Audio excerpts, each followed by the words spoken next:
Bakersfield police are investigating an officer-involved shooting in East Bakersfield. It was a story we first brought you at 6, and now tonight we're live with 23 ABC's Kim Foley. She is at the scene with all the very latest. Kim.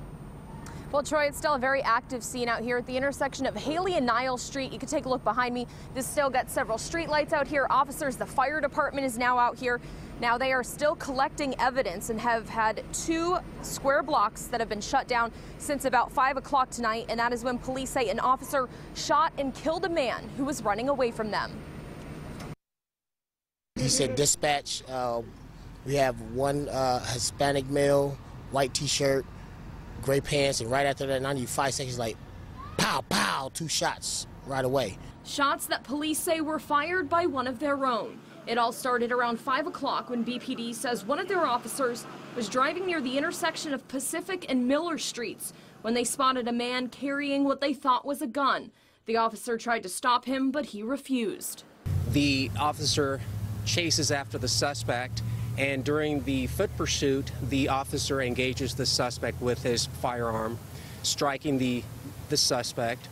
The officers provided CPR to the suspect until the paramedics arrived. But witnesses tell a different story. The guy went into the alley behind my aunt's house and laid down, and he was screaming, "I surrender, I don't have a gun."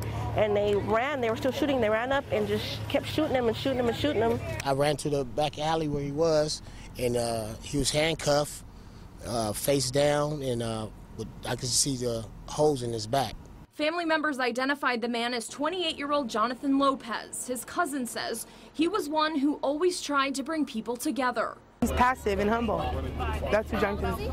While there are a lot of unanswered questions tonight, witnesses say they know one thing for sure. I feel that they shouldn't have shot him if he's screaming, "I don't have a gun," and he's laying on the floor. Killing is killing, regardless if you have a badge behind you or not. Murder is murder. Now, several questions, including if the victim actually had a gun or if he fired at the officers, remain unanswered tonight. Police saying that it is very early in their investigation. We'll continue to follow the story throughout the night and have the very latest on Good Morning Kern County. Live in East Bakersfield, Kim Foley, 23 ABC.